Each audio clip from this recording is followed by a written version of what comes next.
Guardians of the Galaxy 3 has just finished shooting, and a bunch of photos were released over the past few months. We got some insights from the director himself, James Gunn, and some images of our favorite characters for this new film. So stay tuned to today's video as we discuss Guardians of the Galaxy 3 set photos revealed, Chris Pratt's new Marvel costume. Let's get into it. First up, we have Guardians of the Galaxy 3 set photos reveal Chris Pratt's new Marvel costume. Production on Guardians of the Galaxy Volume 3 has now finished, and post-production is set to start in the coming weeks. Though we won't be getting this film for another year at least, we do have some insight from toys and set leaks of what our characters might be doing and what they're going to look like. This third film in the Guardians franchise is going to be crazier than ever and supposedly revolve around the search for Gamora, and of course the first appearance of Adam Warlock. Warlock is going to be a huge part of this film and should either be a huge help or even the major villain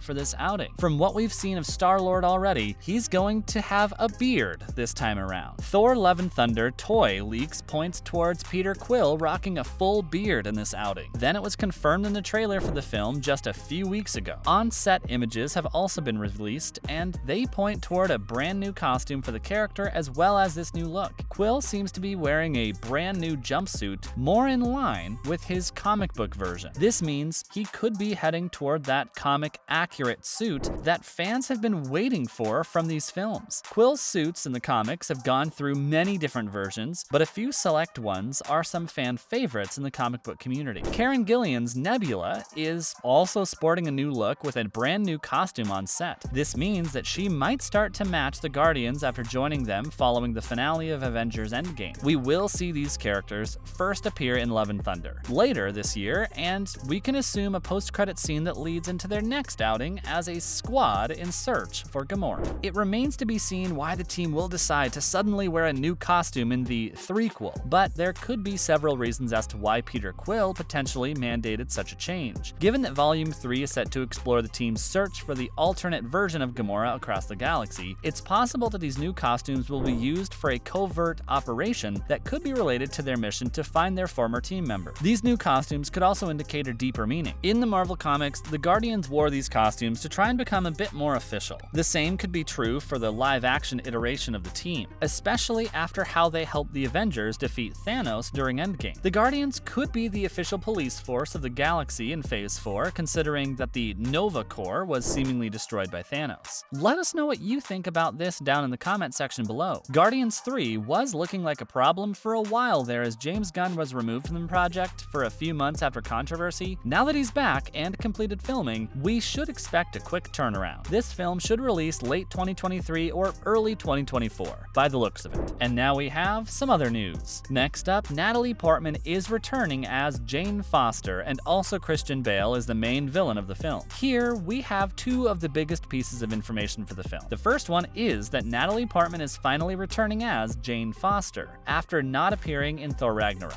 Though we don't know what her story will be in this film, we do know that she will finally be delving into a comic book story beloved by many. The specifics might not be the same in the live-action adaptation, but it looks like Jane Foster is finally going to wield Thor's iconic hammer and become a god of thunder herself. In the comic books, Foster takes on the mantle of Thor. After the god of thunder dies, in this story, we don't know what's going on, but it has been completely confirmed that she will have the hammer in this project. The next piece of information is that Christian Bale is finally going to join the MCU, and as a villain. He will be playing another iconic Marvel villain, Gore the God Butcherer. Again, we don't know what the story is going to be about this character, but from the Lego set leaks, he is looking really cool and very comic book accurate. What do you think about this information? Let us know down in the comment section below. Now, who is directing the new Thor movie? After the insane success that was Thor: Ragnarok,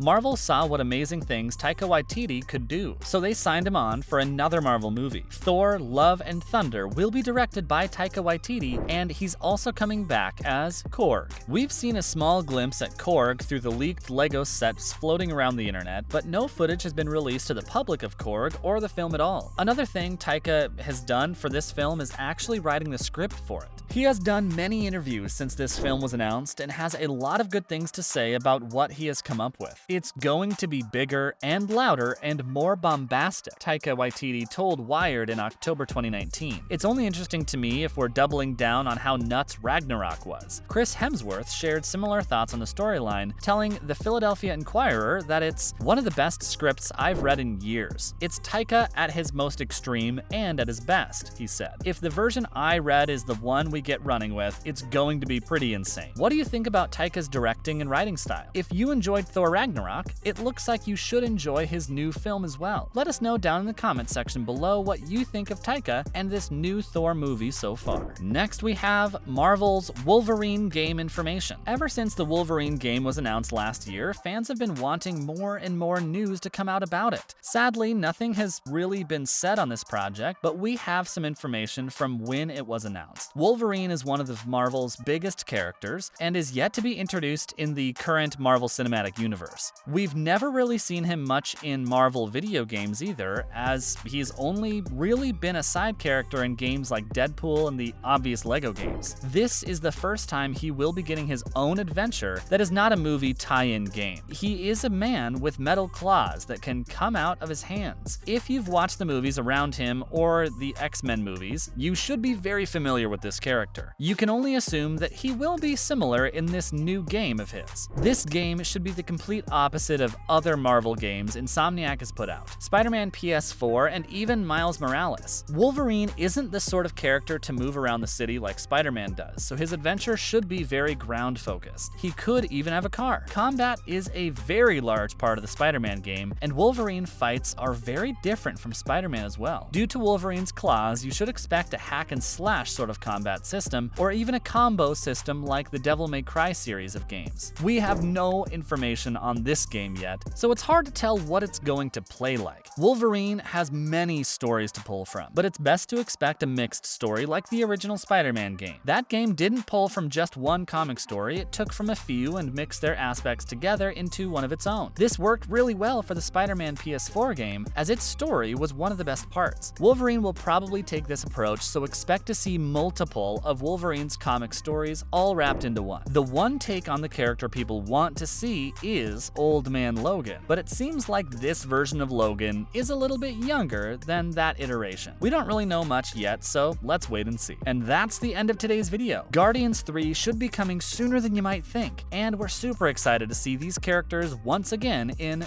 Thor: Love and Thunder. Hopefully you enjoyed this latest video. If you did, would you please let us know down in the comment section below? It would be very helpful. Make sure to like the video, comment down below, and of course, subscribe to the channel with the notification bell rung. Thank you for watching today's video. Bye!